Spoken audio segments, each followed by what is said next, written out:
So when these people, good people, talk about an agreement, that means something. Yeah. But I have fallen short myself. And all of you people are fucked up. Okay, well, And you are fucked up too. But the different, no, what are you saying? What are you saying? Why? Why am I dumb? No, why am I dumb? Why am I dumb? Why? She sprayed herself. Why am I dumb? Okay. Long live Why? Azalia Kings. Lady, why am I being paid? Are you telling me I'm under arrest? Tell me stop. Tell me stop. I'm stopping. I'm not resisting. I'm not resisting. Don't break my glasses. Take my glasses. No, take my glasses.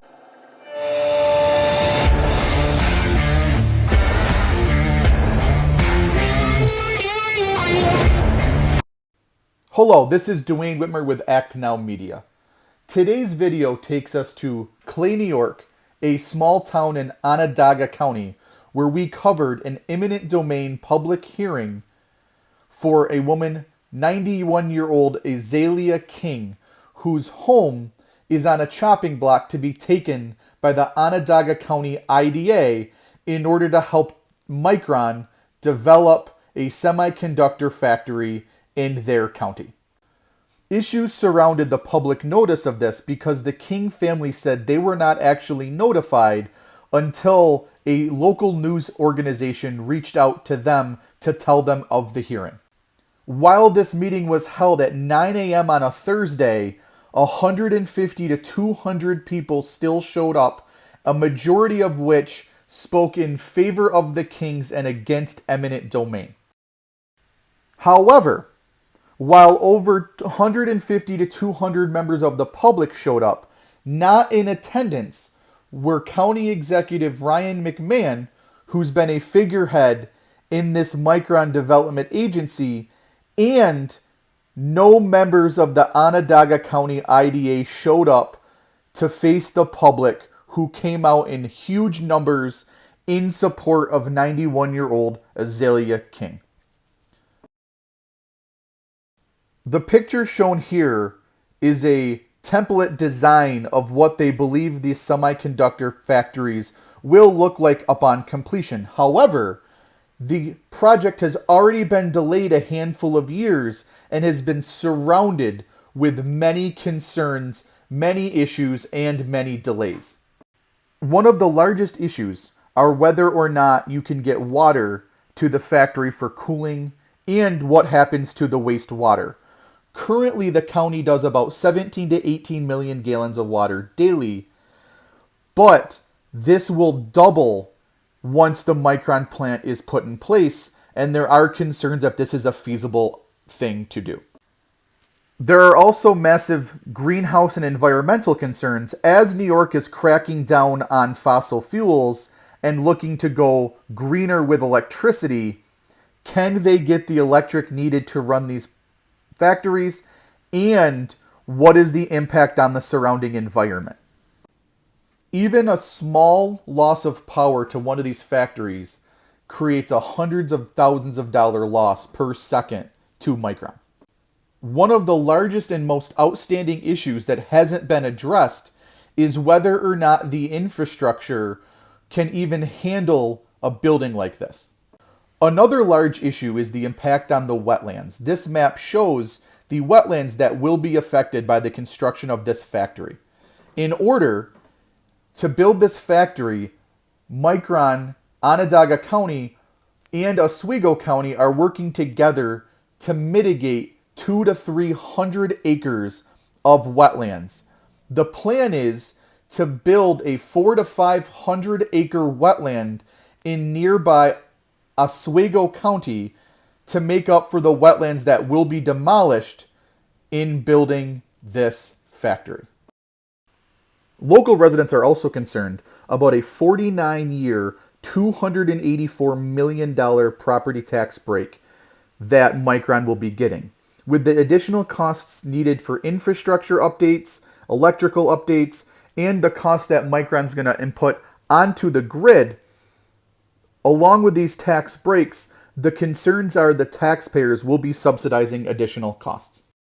Most of this will be covered in a follow-up story Today focuses on the eminent domain hearing for 91-year-old Azalia Kings property. This following video will show a handful of speakers who showed up to speak on behalf of Azalia King and stop eminent domain. Here are an example of some of the speakers. Critically, the environmental review also failed to consider the two natural spring-fed ponds and associated wetlands on SSO's property, adjacent to the Oak Orchard wastewater treatment plant, and the risk posed to those sensitive areas if there were any leakage or spills from the proposed wastewater conveyance pipe. In addition, the analysis does not address what would happen in the event of a catastrophic failure of this industrial waste. And I'm in opposition to this idea that you can sign a contract and unbeknownst to you, she lived longer than you anticipated. My mother could be just like Mrs. King. Her doctor just told. Now someone more important than the Kings has come along and you want to renege on that agreement and turn Mrs. King at 91 years old out of the home she has known for more than 50 years. Lucky you, Glenn King has passed away, one down, one to go. Your more important client has now redirected the money meant for Onondaga County to Idaho and put a 2 to 3 year wait on the New York State project. If they can postpone, so can you. And if in 2 to 3 years, Micron says, just kidding, we've changed our mind, remember that you tried to do the same thing to an old woman today. 20 years ago, OCIDA signed the contract with Glenn and Azalia King, buying their property with the understanding that they could live out their lives there.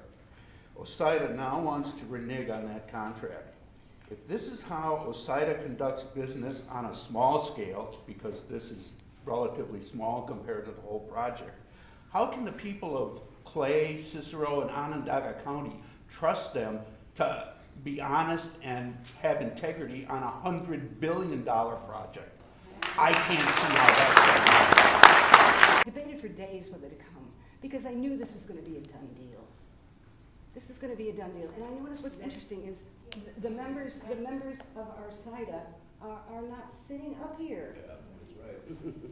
They're not here. Apparently you've already approved, you already voted to approve $2 billion in sales and property tax breaks.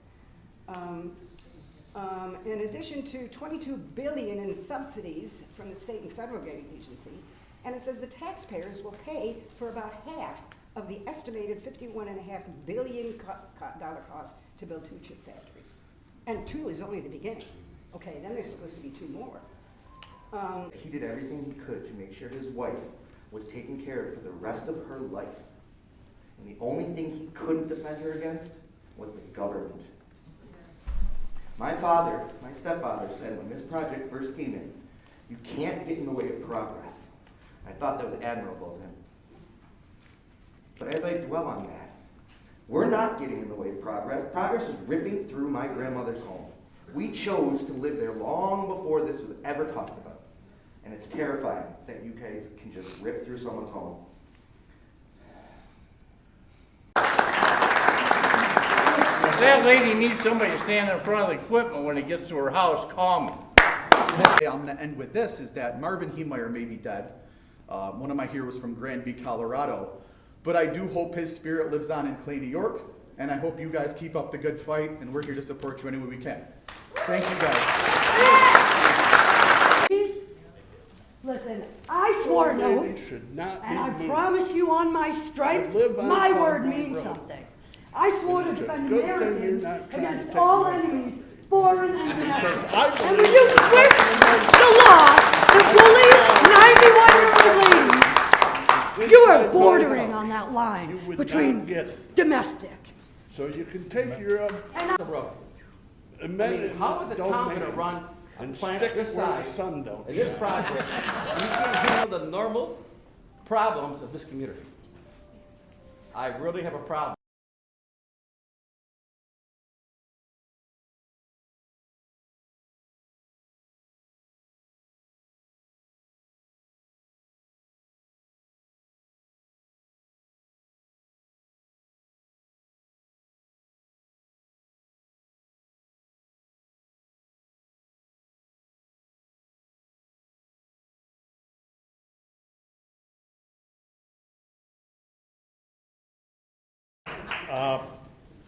First of all, I want to say the arrogance of our elected and appointed officials for the importance of this meeting is appalling. And so if he can't look me and Mrs. King in the eye at a meeting as important as this, he should probably do more than stay home. Go to hell comes to mind. The other thing I'm going to say is, everybody in this room that supports this woman, and that includes you gentlemen, to stand, please.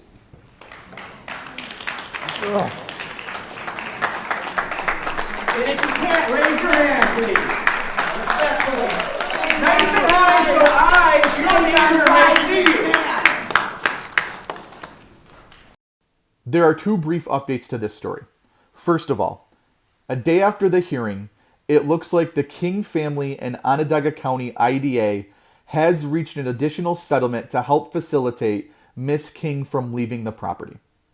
Second, the man who was detained with the accidental, according to the Onondaga County Sheriff, pepper spray incident has not been charged with any crimes. We will be following and doing a brief history on this Micron transaction in future videos. If you'd like to see more, please subscribe or join our email list and we will be sure to get future videos to you. Thank you guys for tuning in. Have a good night.